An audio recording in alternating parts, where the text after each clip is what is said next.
शरणं गच्छामि। තෙරුවන් සරණයි. ලෞතර තථාගත බුදුරජාණන් වහන්සේගේ ශ්‍රී සද්ධර්මයේ ඇතුළත් ඊටාම වැදගත් සූත්‍රයක් ඇසුරින් ඔබේ ජීවිතයට ධර්මාවබෝධය ලබා දෙන කරුණු කිහිපයක් ගෙනහැර දක්වන්නටයි මම බලාපොරොත්තු වෙන්නේ.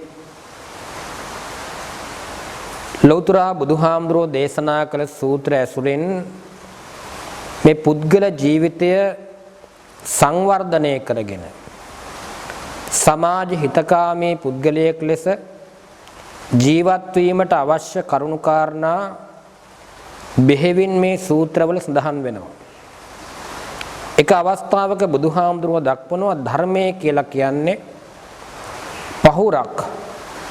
මේ සංසාරයේ නැමැති සාගරයෙන් ඈතර වීම සඳහා දේශනා කරන ලද පහුරක් හැටියට මේ පරිහරණය කළ යුතුයි කියලා. අද සමාජය තුළ බොහෝ දෙනා ධර්මය ඇදහිීම කියන පැත්තට යොදාගෙන ධර්මයට අනුගත වීම, ධර්මයේ අනුව ක්‍රියාත්මක වීම ඊටාම විරල බවයි දකින්න තිබෙන්නේ.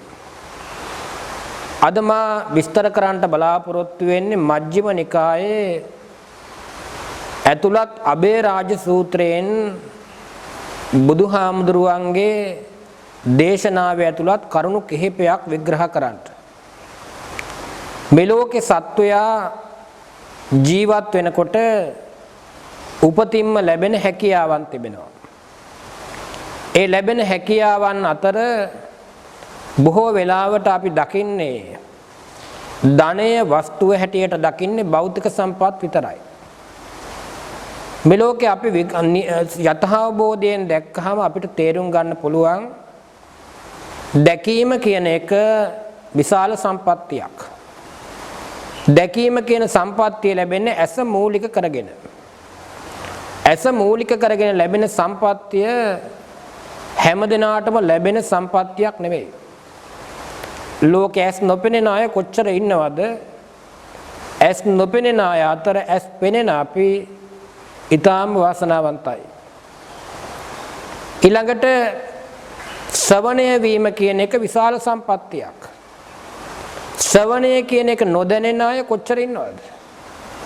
කන ඇහෙන්නේ නැතුව කන මූලික කරගෙන තමයි ශ්‍රවණය කියන හැකියාව ලැබෙන්නේ. ඒ වගේම ඇස, කන, නාසය, දිව, ශරීරය කියන මේ පංච ඉන්ද්‍රියන් මුල් කරගෙන අපිට යම් යම් වූ හැකියාවන් ලැබිලා තිබෙනවා.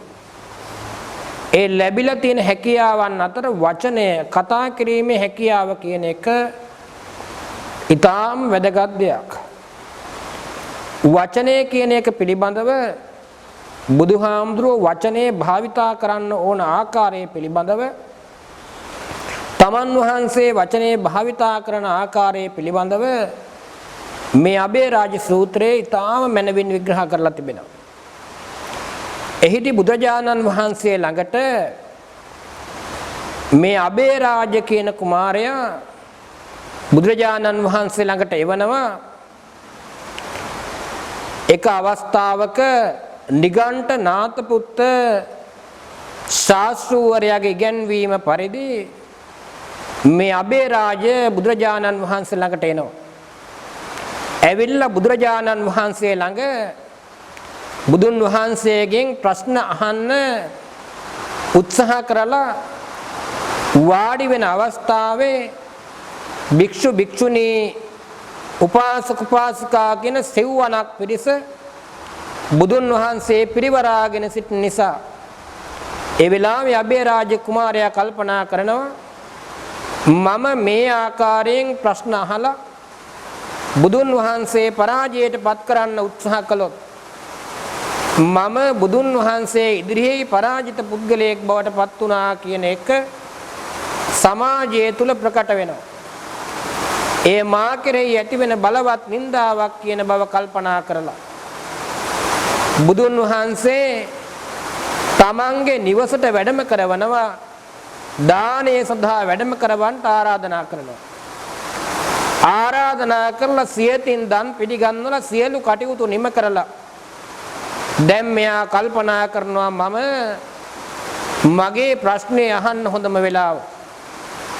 ඒ වෙලාවේ නැවතත් කල්පනා කරනවා මගේ අනෙකුත් සේවකාරකාදීන් ඉන්නවා. ඒ අය ඉදිරියේ මම පරාජිත වීම හොඳ නෑ, යෝග්‍ය නෑ.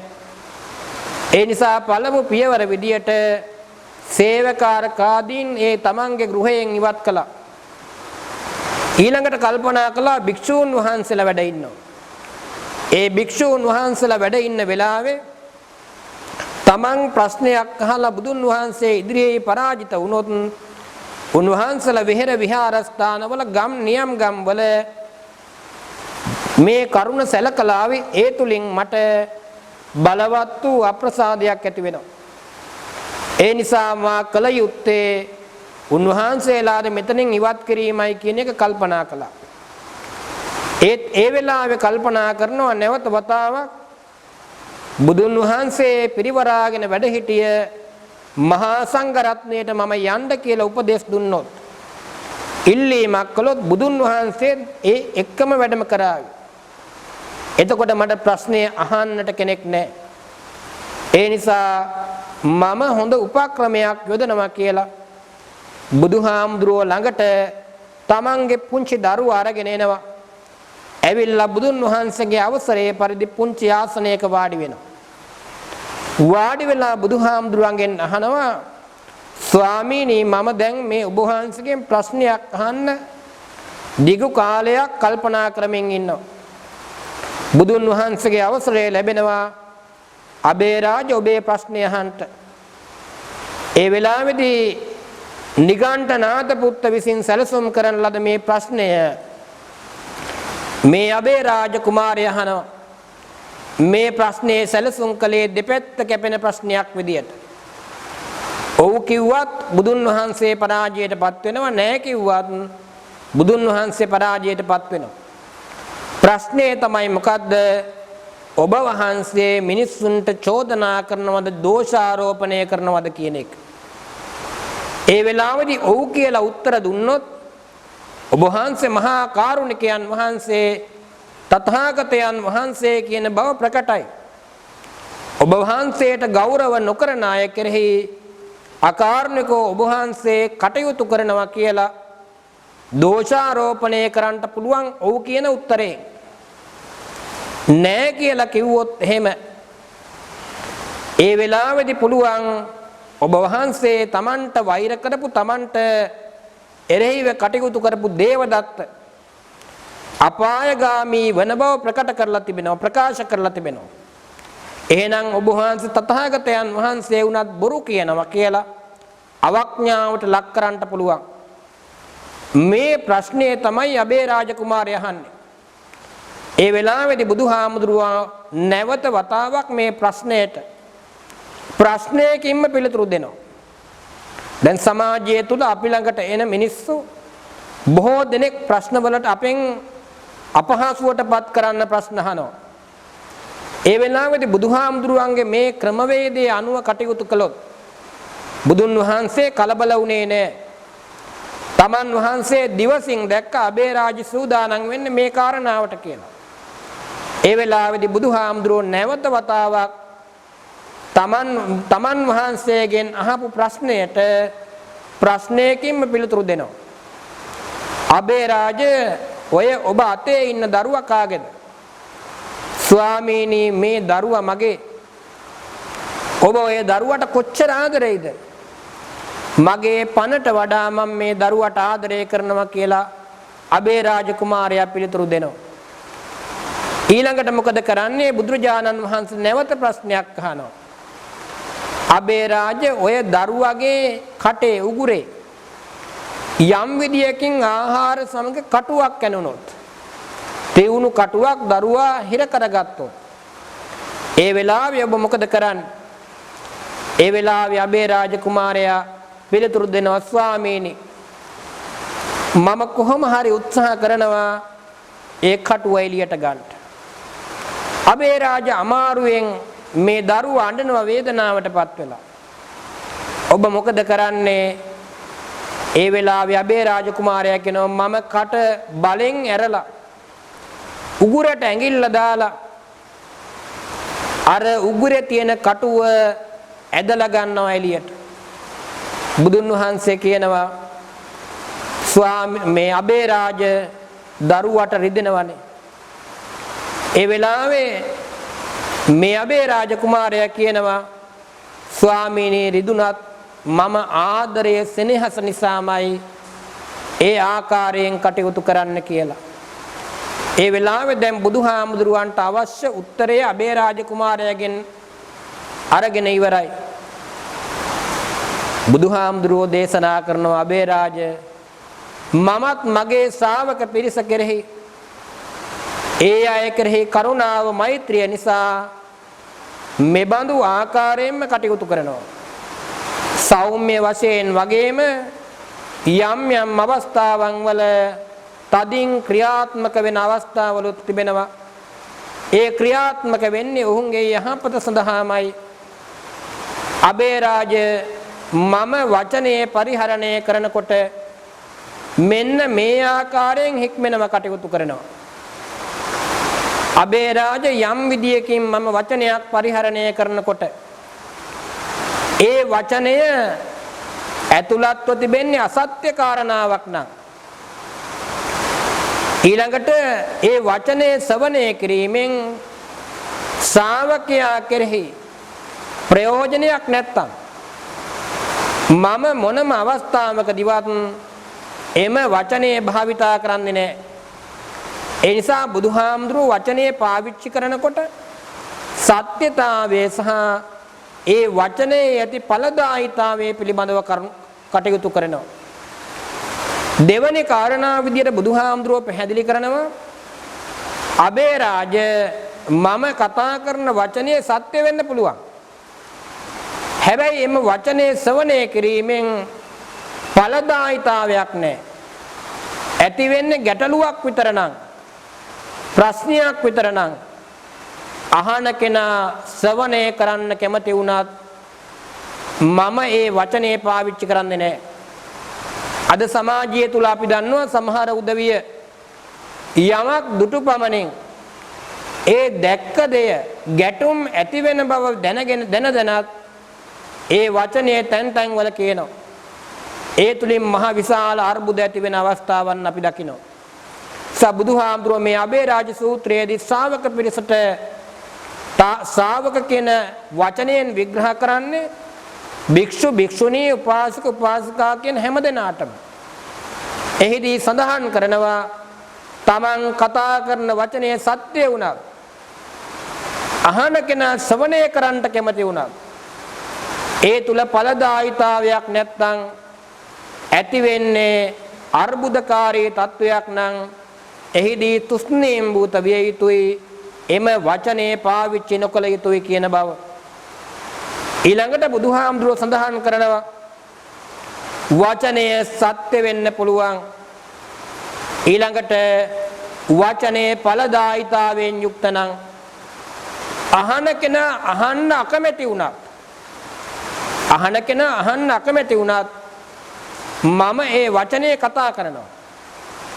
දැන් ඒ වෙලාවේදී අපි දන්නවා පුංචි දරුවෙක් ඉන්න ගෙදරක දරුවෙකුට බෙහෙත් පවා ගන්න කොච්චර අමාරුද? කෑම ටිකක් කවා ගන්න කොච්චර අමාරුද? හැබැයි දරුවා අකමැති කියලා අපි උත්සාහය අතාරින්නේ නැහැ. කොහොම හරි ඒ දේ කරනවා. ඒ නිසා පන්ති කාමරයක ඉගෙන ගන්න දරුවා ඒ විෂය කරුණු ඉගෙනීම අකමැති වෙන්න පුළුවන්. එහිට මැලිකමක් දක්වන්න පුළුවන්. ගුරුවරයා දක්ෂ වෙන්න ඕනේ එම කරුණු දරුවට කොහොම හරි sannivedanaya කරන්න. එතන බුදුහාමුදුරුවෝ පැහැදිලි කරේ සමාජය තුල ඊටාම වැදගත් කාරණාවක්. අපි දන්නවා අද වර්තමානයේ මාධ්‍ය ගත්තාම පුද්ගල අවශ්‍යතාවයේ පුද්ගල කැමැත්ත පරිදි සමාජයට අහිතකර දේ වුණත් ප්‍රදර්ශනය කරනවා, පෙන්눔 කරනවා, දකින්න අහන්න සලස්සනවා. ඒ තුලින් සමාජයට බොහෝ නරක වැරදි ආකල්ප සමාජගත වෙනවා. එසා මේ තුන්වෙනි කාරණාව බුදුහාමුදුරුවෝ බොහොම ලස්සනට පැහැදිලි කරනවා. මම දේශනා කරන කරුණ සත්‍ය වුණත් පුද්ගලයා අහන්න අකමැති වුණත් ඇසීමෙන් ඵලදායි නම් මම ඒ කාරණාව කියනවා. ඊළඟට බුදුහාමුදුරුවෝ කියනවා සත්‍ය වෙන්න පුළුවන්, පුද්ගලයා අහන්න කැමති වෙන්නත් පුළුවන්. ඵලදායිතාවයක්, අවශ්‍යතාවයක් ප්‍රායෝගික නැත්තම් මම ඒ කාරණාව පැහැදිලි කරන්නේ නැහැ. ඒ නිසා බුදුහාමුදුරුවෝ බොහොම මැනවින් විග්‍රහ කරනවා මම වචනේ පාවිච්චි කරනකොට සත්‍යතාවයේ වලනවා. ඒ වචනේ කොච්චර සත්‍යද? ඊළඟට වචනේ තුල ඵලදායිතාවයක් තියෙනවද? අහන කෙනාට කියන කෙනාට වගේම සමස්ත පුද්ගලයන් කෙරෙහි එය කොයි ආකාරයෙන්ද ක්‍රියාත්මක වෙන්නේ කියන බව. ඊළඟට ඒ අහන්න පුද්ගලයාගේ කැමැත්ත සහ කැමැත්ත පිළිබඳව. ඒදි බුදුහාමුදුරුවෝ කල්පනා කරන්නේ ඒ කාරණාව තුල ඵලදායීත්වයේ සත්‍යතාවයේ තිබෙනවා නම් පුද්ගල කැමැත්ත අකමැත්ත නොසලකා ඒ කාරණාව පැහැදිලි කරන බව. මේ ආකාරයට බැලුවාම බුදුන් වහන්සේ මේ වචනය කියන හැකියාව ඊටාම මනවින් පරිහරණය කරන විදිය මේ සූත්‍රය තුල අන්තර්ගත කරලා තිබෙනවා. ඒ නිසා පින්වත්නි මේ ලෝකෙ තිබෙන හැම හැකියාවක්ම ක්‍රමක්‍රමයෙන් අනිත්‍යභාවයට පත් වෙමින් යනවා. දැකීම කියන හැකියාව දුර්වල වෙමින් යනවා. ශ්‍රවණය කිරීමේ හැකියාව දුර්වල වෙමින් යනවා. කතා කිරීමේ හැකියාව දුර්වල වෙමින් යනවා. මේ ලැබූ හැකියාවන් මහත් අපි ලැබූ ප්‍රතිලාභයක්, විශාල ආයෝජනයක් සංසාරය තුල කරන ලද මහා පින්කම් වල. ඒ නිසා පින්වත්නි ලැබූ හැකියාවන් තුලින් තමන්ටත් යහපතක් වෙන ආකාරයට, අනුන්ටත් යහපතක් වෙන ආකාරයට ක්‍රියා කිරීම, කටයුතු කිරීමයි වැදගත් වෙන්නේ. ඒ නිසා මේ අබේරාජ සූත්‍රයේ ඊටාම සුළු කාරණා ටිකක් තමයි මා මේ මොහොතේ ඔබට පැහැදිලි කරන්න යෙදුනේ. ඒ නිසා මේ ආකාරයෙන් මෙම ධර්ම කරුණු තුලින් ඔබේ ජීවිතයට යමක් එකතු කරගෙන ඔබේ ජීවිතය තුල දෛනිකව වචන කාවිච්ච කරනකොට ඒ වචනේ ප්‍රවේශමෙන් පරිහරණය කිරීමෙන් ඔබේ වචනේ බලවන්ත බව ඇති වෙනවා. දැන් අපිට තේරෙනවා සමහර විට සමාජය තුල සමහර අය කතා කරන වචනය පුද්ගලයා විශ්වාස කරන්නේ නැහැ. ඒ වගේම කැමැත්තක් දක්වන්නේ නැහැ. වචනය තුල ගෞරවණීය බවක් නැහැ. ඒ නිසා වචනයේ ප්‍රවේශමෙන් පරිහරණය කිරීමෙන් ඔබ තුල විශ්වාසයත්, ඔබ තුල ගෞරවණීය බවත්, ඔබ තුල වැදගත්කමත් ඇති කරගෙන මෙලව සහ දෙලව යහපත පිණිස ක්‍රියා කිරීම, කටයුතු කිරීම වැදගත් බව මෙහිදී පැහැදිලි කරන්න බලාපොරොත්තු වෙනවා. ඒ නිසා මේ වෙලාවේදී ඔබේ ජීවිතයට මෙම ධර්මානුකූල කරුණු මනවින් තේරුම් අරගෙන, මනවින් සම්බන්ධ කරගෙන ඒ අනුව ජීවිතයේ කටයුතු කිරීම, ක්‍රියා කිරීම ඔබේ ජීවිතයේ මහත් බල මහානිසංස වෙනවා. ඒ නිසා ඔබ හැමදෙනාටම මෙම ශ්‍රවණය කර ධර්ම කරුණු තුලින් ඔබේ ජීවිතය සාර්ථක කරගන්න ඔබට යහපත වේවා, තෙරුවන් සරණ වේවා, නිරෝගී සම්පත් ලැබේවා කියලා ප්‍රාර්ථනා කරනවා.